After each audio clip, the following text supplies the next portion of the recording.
I'm the real Rick Ross, and I control Detroit.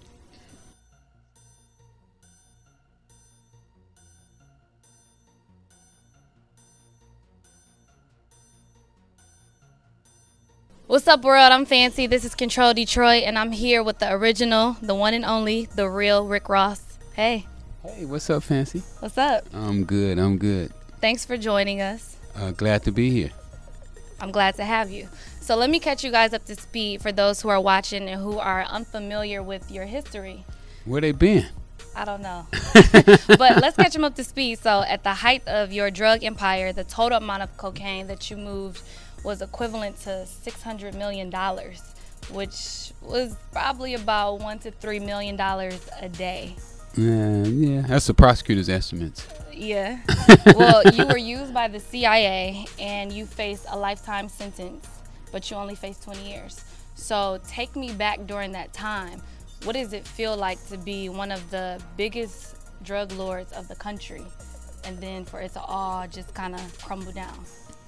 Well, when you having money like that, it's fun, because you're able to help people, and I was able to accomplish a lot of the things that in my childhood wasn't right. Okay. You know what I'm saying? What I didn't feel was right. Being hungry, worrying about the lights getting cut off, worrying about not having gas in the house, windows broke, holes in the floor, those type of things, and to overcome those, for a young black man especially, is an accomplishment that I was willing to go to jail for, or even die. Okay. That's a powerful statement. Yeah. Well, and there's so many of our young black men out here that's willing to do that right now. The couple of days I've been in Detroit, I know I've run into 30 or 40 that I know have taken that same stance. Like, hey, I don't care. This is what I do. This is what I'm gonna be doing, and if it kills me, if I go to prison, so be it. Well, what advice do you have for them now that you've been through that? You took that route before.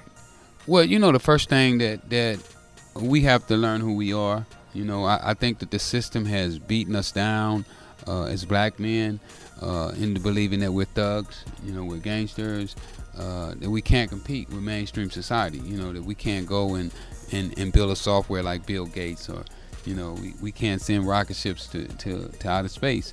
And I think that it's really hurt the young black man to the position that we're in right now, where we have over 600,000 in prison for nonviolent offenses. Okay. So to many people, it's two Rick Rosses right now. It's you, the real Rick Ross, and then it's the rapper Rick Ross. And back in 2010, who see it like that? It's a lot of people. His music is out. They blind. They're blind. They got to be blind. They can't see. They can go right now. You can go to Google and Google his name and go to his Wikipedia, and it's going to tell you who his name is. Not Rick Ross. His name is not Rick so Ross. It's not two Rick Rosses. It's one Rick Ross and one wannabe Rick Ross. So. Okay, well, the real Rick Ross, you. Yes. You're the one and only. The only one. Okay. So back in 2010, you sued the rapper for copyright infringement, but you lost the case. Yeah. The judges made a decision. I don't know if I necessarily lost. Okay. And it would be like you have a fight with somebody in the ring and you boxing, but you beat the guy up. You know what I'm saying? And his eyes is puffed up, and he's bleeding, he's cut up, and he can't wait till the fight end. And then the judges say, "Oh, he won," So I believe that was more like the case, but I'm cool with it. Do you think that the case was fair? Knowing the background of the judge, that she used to work for Universal at one point. No, I don't think it was fair at all. If somebody take the ruling that they made right now and go and use it for Leonardo DiCaprio, because basically what they did is open the door for people to do things like that, use other people's names. I think that they would rule totally different. But the courts have never really been fair to me. Okay. I've got some good rulings out of the courts, but overall, I feel like throughout my life dealing in the court system, I've been treated differently than most people. And not just me, but blacks in general. You know, Okay. blacks are treated differently in court. But I just feel that even as a black, I was treated differently, you know, because when you go in and you've made as much money illegally as I have, then you're not just a normal, like, a drug dealer. You know, like, right now there's a guy, I think Chef Jeff is his name, and, you know, he's a small-time drug dealer, and he went to prison for, I think, 2 days. No, a couple years. 2 days. No, a couple years. That was a joke. But he went to jail for a couple years, and then he wrote a book about selling drugs, and he got out, and, you know, Oprah Winfrey accepted him, and everybody accepted him. But then you got a guy like me who went to jail, who had a life sentence without the possibility of parole, couldn't read, couldn't write, taught myself to read and write in prison, got my case overturned myself. I read over 300 books while I was gone. Okay. What's your favorite book? If you had to I'll give you 3. Okay, yeah. If you had to pick 3, Thank what you. would be your top You made it 3? real easy for me. Okay. Richest Man in Babylon, Think and Grow Rich, and As a Man Think or As a Woman Think. My 3 favorite books, hand down. I don't care what other books you read, they can't touch those 3. Can't touch. I'm gonna have to read those. You gotta read them. They must read. I recommend that everybody pick up those books. And, you know, I use those books in my book. Those books taught me how to go back in my life and analyze the mistakes that I was making in my life. Okay. Because if I'd have read those books, oh my goodness, I probably would be under the jailhouse right now. Under. I'd have made so much money. Yeah. Well, those are good reads. They are good reads. We have to make sure everybody go and check those books out. Absolutely, absolutely. And I believe that what they taught me is that my skills that I was using in the drug business are transferable. Okay. Such as. That I can take those same skills and use them to fight the government when they're trying to give me a life sentence, or when they give me a life sentence and tell me I'm never going home. Well, speaking of the skill set, when you first got released from prison, you had to get back acclimated to life. And one way of doing that was, you know, not the same hustling lifestyle, but you were selling T-shirts out of your trunk at one point, right? Yeah. Tell me a little bit about that. It's one of them right here. That's all I wear. You know what I'm saying? I only wear the best. You know, the real Rick Ross is not a rapper T-shirt. You know what I'm saying? This is my line. I designed this here. And how many T-shirts have you sold so far? Probably about 1,300. Wow. I mean 13,000, not 100. I mean 1,000. 13,000. 13,000. Yeah, I sold a lot of T-shirts. And let me ask you the price.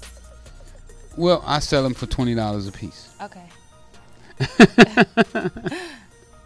But I have wholesalers too, where I do wholesale them to guys for $10. So Okay. there have been some that's sold for $10. Oh, so kind of like you give me $100 and I give you 10 T-shirts. That's what I call and it. double their money. I call it a $100 pack. Okay. They can double their money.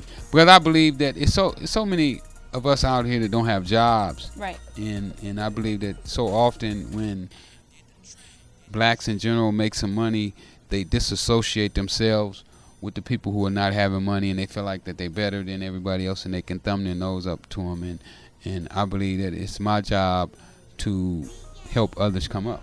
And that's the same thing I practice in the drug business, you know, no different.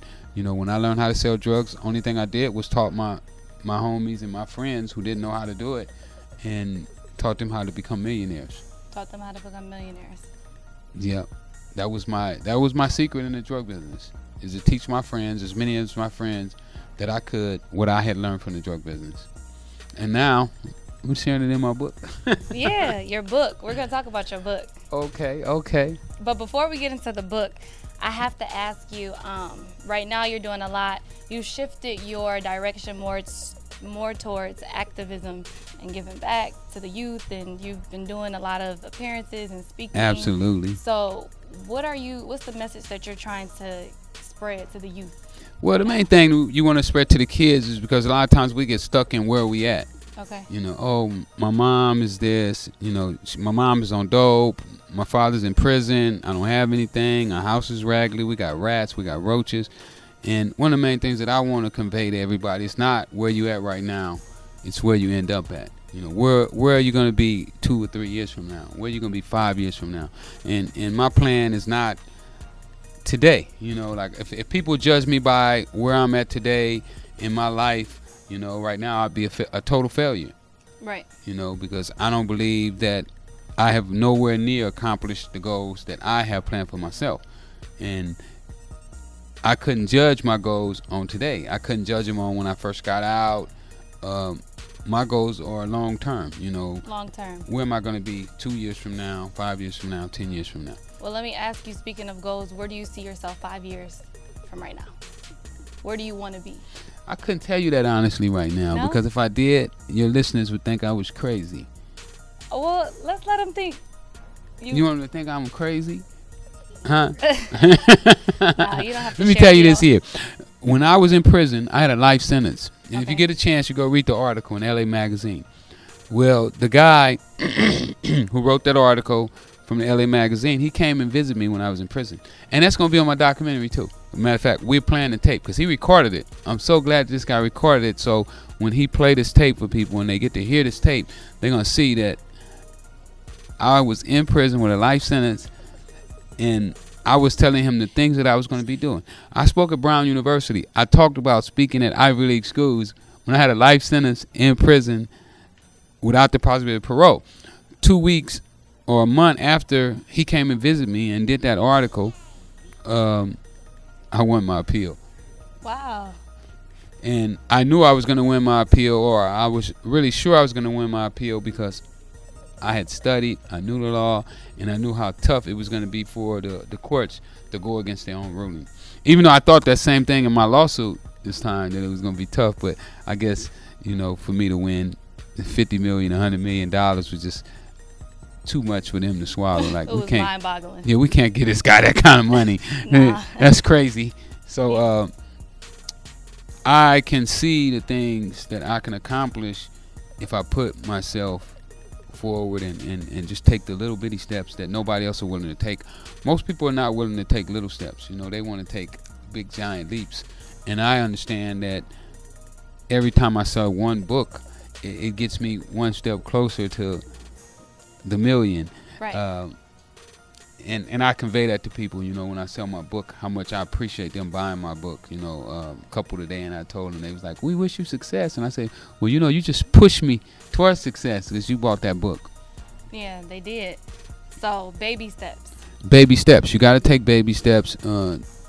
Don't shoot too low, because one of the things that Les Brown says, and, you know, I studied Les Brown when I was in prison. He said, with most people, it's not that they don't hit their target.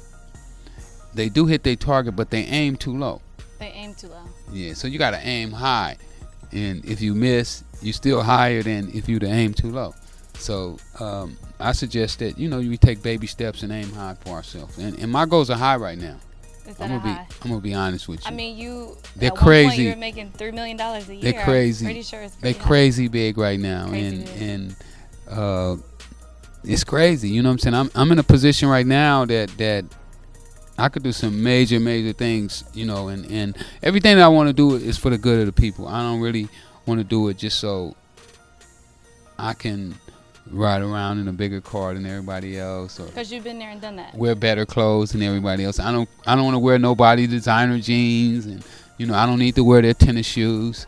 You know, I don't need your tennis shoes to make me know that I'm Rick Ross. You know what I'm saying? I don't need your car to make me feel like I'm Rick Ross. I already know who I am, and I'm comfortable with being me, so I'm able to just be me and can walk down the street. You know, I can go out and South Central to the homeless and feed the homeless and take pictures with them and understand where they come from, because at one time I was almost in that position and really been in jail.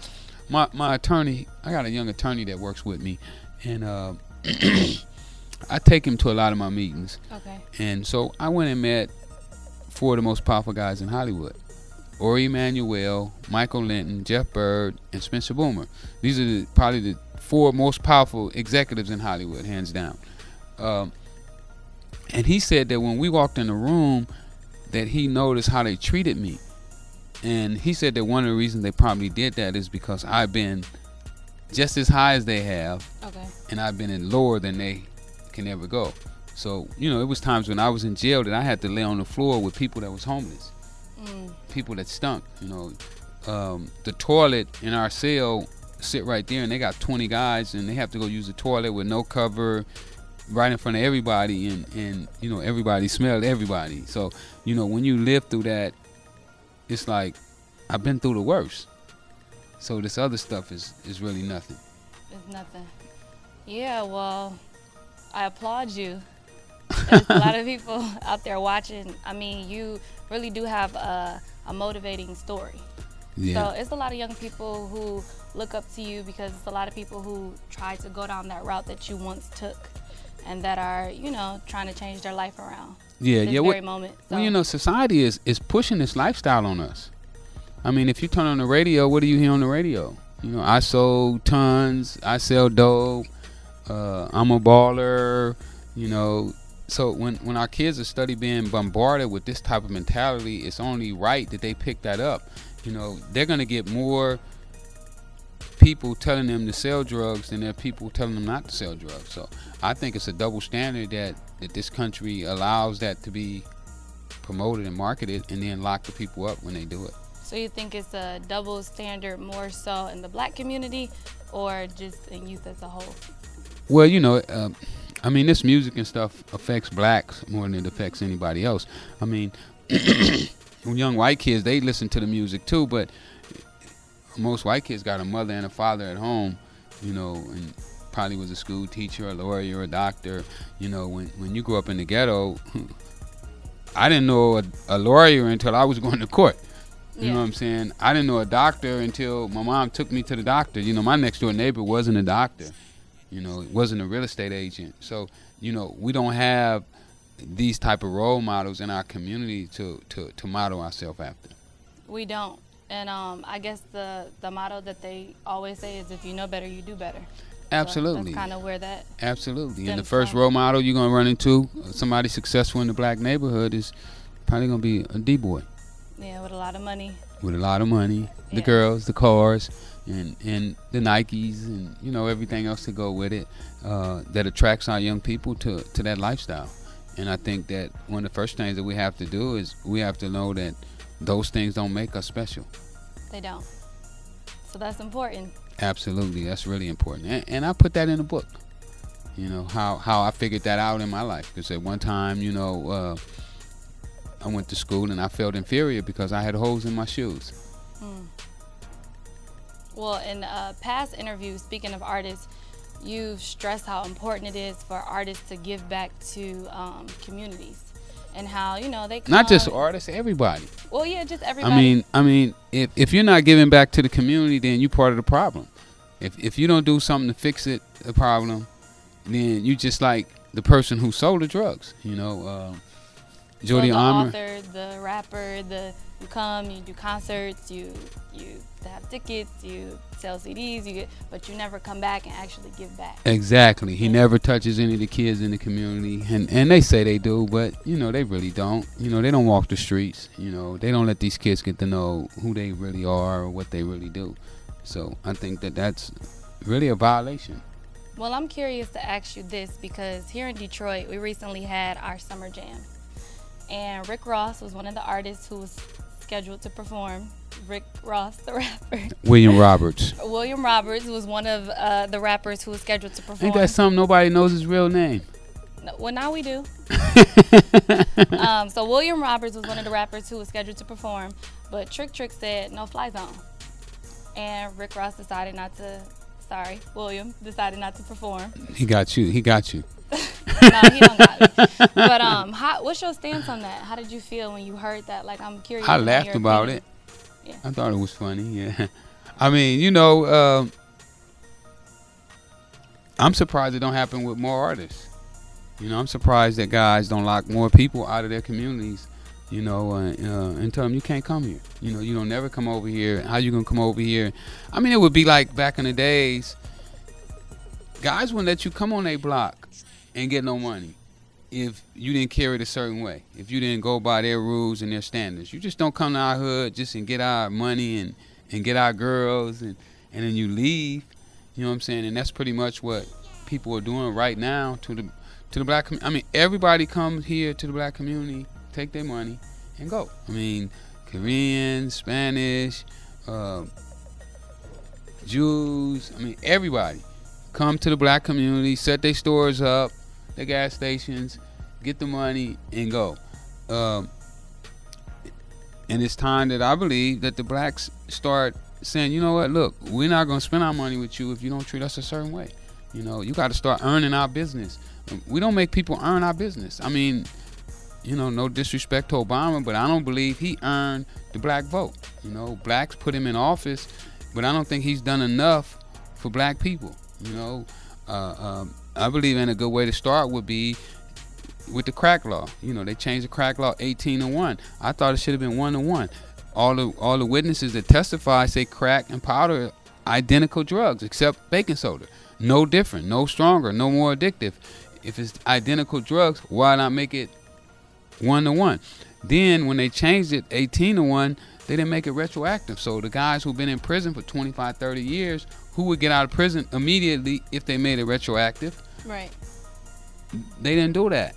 And I felt that Obama should have stood up and he should have changed those laws. Okay. So that was how you felt about it? Yeah, and I believe that he didn't earn our vote. I mean, I didn't vote for him anyway because I can't vote, but he didn't earn my mama's vote. My mama voted for him. You know, I couldn't tell her not vote for him, but you know, because blacks is, oh, that's our guy. Yeah. Well, what did he do for you? I mean, what are any of these people doing for you? Huh? Hope. That's what but they we say, need right? more than Change, hope. We tired of hope. We tired of Give hope. us some money. We need some money now. You like money. I mean, we need money. I mean, see, a lot of people, they get mad at me because they say, all you think about is money. All you think about is money. Well, first thing, if you want to get educated, it's going to cost you some money. Right. If you want to start a business, it's going to cost you some money. If you want to play a sport, it costs you money. It costs you money. Equipment, shoes. In America, you need some money. Right. You can start off with some money. You want to go to church, you're going to need some money because they're going to want an offering. This is true. This is true. So we need some money. Blacks in America need some money. They never gave us our 40 acres and a mule. You know, we didn't get that. Give us something. Well, speaking of money, you have this amazing new book, Freeway, Rick Ross, The Untold Autobiography, out now. And the first day, it went #1 on Amazon. I want you to talk about the book. Well, you know, I was sitting in my cell and I was like, I was reading about Tookie Williams when they was trying to execute him and he almost got the Nobel Peace Prize. And I was like, wow, Tookie wrote a book on gangs. It's amazing. He almost saved his life. I had a life sentence too at this time. Right. So I was like, wow, if Tookie only had a life sentence, they might consider letting him out of prison. So I was like, wow, why don't you write a book on drugs, on the drug business? Everything that you know about it. And they might consider letting you out. And they might consider letting you out. So I just started writing my notes. Everything that I knew, how I got started. The first day that my friend called me to come over. And then after I thought about that, I said, well, you know, maybe you got to go back further than that. You know, than just the drug business, because more than that shaped your thinking and your philosophy and how you felt. Like, it was one time I went to a doctor and it was a TV, a big color TV on the wall, and I ran up and I turned the TV on, but I couldn't read at that time. Okay. I was about 7 or 8. And the TV had a sign on it that said white only. Oh, wow. So when I turned the TV on, the white nurse yelled at me, hey, you can't touch that TV. And then she told my mom, hey, you got to stop him. You guys got to go to the back. So they ushered us from the nice color TV to this little black and white, dirty TV, cigarette butts everywhere, nobody clean, and spit on the wall, and it was filthy. And what I understood then is that I started to feel like whites had a privilege that we didn't have, and I started wanting that same privilege for myself. So when I got a hold of cocaine, I felt that cocaine was another one of those privileges that they didn't want us to have, and that I wanted to bring to my people. That's deep. Crazy philosophy, but that's the real. They didn't want us to have it at all. Did you feel like that was the exciting drug that we should at the time be a part of? That's how I felt. But at the time, you know, only the movie stars were doing it. You know, the blacks who were able to do it was like Richard Pryor, Quincy Jones, Don Cornelius. Who had no surgery for that. Yeah. Yeah. You know your history. You've been studying. I do. So, you know, you're talking about a young kid in South Central who desperately would want to be in that lifestyle. He just picked it up. And then the movie Superfly came out, and that was my first hero because he beat the man. Yeah. So, and then the rest is history. The rest is history. I'm in. You know, I'm willing to die for this. And leading up to it now, so you have, we're just going to say this is the #1 book In the world. in the world. Yeah, that book's going to pass my 3 favorites. And, you know, they sold, I think, well, I ain't going to talk about how many won them. So, you know, Think and Grow Rich might have sold like 100 million copies already. And aside from the book, you have Rick Ross, the music group. Yeah, I had the music group. I got the documentary coming out, Cracking the System. The documentary, do we have any actors that we're thinking about portraying the role? Or No, I'm the star. Yes, Yes, it's a talking heads. What we did in the documentaries, we went back to like all my old friends and got them to talk about me and what it was like, Right. you know, growing up around me. Now, the movie, Nick Cassavetes wrote it. I've been talking to Nick Cannon about playing my role. I also talked to Jamie Foxx, Will Smith, who else? Don Cheadle. all great actors. Lorenz Tate. Yeah, I talked to all of them about the role. And I like Nick Cannon because I believe Nick Cannon is getting ready to be the biggest black actor in the country. Okay. Yeah, I think he's going to take over the acting part of Hollywood for blacks.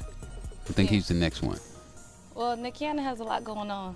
Yeah, he's supposed to have very versatile in that the Richard industry, Pryor so- role. You know, they gave him that Richard Pryor role. Yeah, he does. And I The told him, biopic. we talked about 2 weeks ago, and I told him, I said, yeah, they gave you the Richard Pryor role, but you know that I told you this before anybody else recognized you. Because I told him about 8 months ago. I was like, man, you finna be big. And that's why I want you to play this role. Yeah. So he was like, yeah, you told me. I'm in film, too. I do comedy. You know, Michael Blackson's my man. So you're just an entertainer Well, around. Well, the entertainment business is a big part of Our community. our community. Yeah. You know, I do sports too. You know, I worked with a guy last year who got picked number 3 in the NFL draft. I worked with a guy that got picked 32, I think, this year in the NBA. Next year, I might have like 6 or 7 guys going to the NFL that I'm working with. So, just the whole entertainment industry. You know, I work with people who run track and just everything that our people are in. You know, I want to try to have my hand in it some kind of way. Okay, well, how do you... Boxing. Oh, boxing, yeah. Yeah, Well, how do you yeah. feel about social media? Because I feel like that's a huge chunk of our generation right now, Well, especially in our community. you got to be a part of social media in any business that you're going into. You know, you got to have a hand in that, you know. And I'm heavy into social media. You know, I'm on Twitter, Instagram, Facebook. Matter of fact, I just got certified 2 days ago on Facebook. Yeah. Finally, after 5 years, I've been working to get certified, and Twitter still won't do it, though. You they didn't get your still- blue check yet? No, they still don't believe that I'm Rick Ross. You'll have it. You'll have it soon. Well, where can we find you on social media for those who want to get connected or... You can get me at Freeway Ricky on all of them. You know, All of everything's them? everything's uniformed. So if you hit me on Freeway Ricky, you'll get everything that you want. Go any of them, and that's where I'm at. Well, any last remarks? Yeah, if any of you black colleges out there want to book me, holler at me. I can't speak at a black college. I don't know why. No? No, I No haven't spoken. HBCUs yet? Not yet. Okay. Well, they're coming, I'm pretty sure. We're going to Stanford, stay positive. Stanford, UCLA, SC, Brown, St. John's, but no black schools. Wow. All right. I well, wonder why. Well, we'll find out. I'm pretty sure you're going to do it soon. Let's We'll stay see. positive. Yeah, let's do that.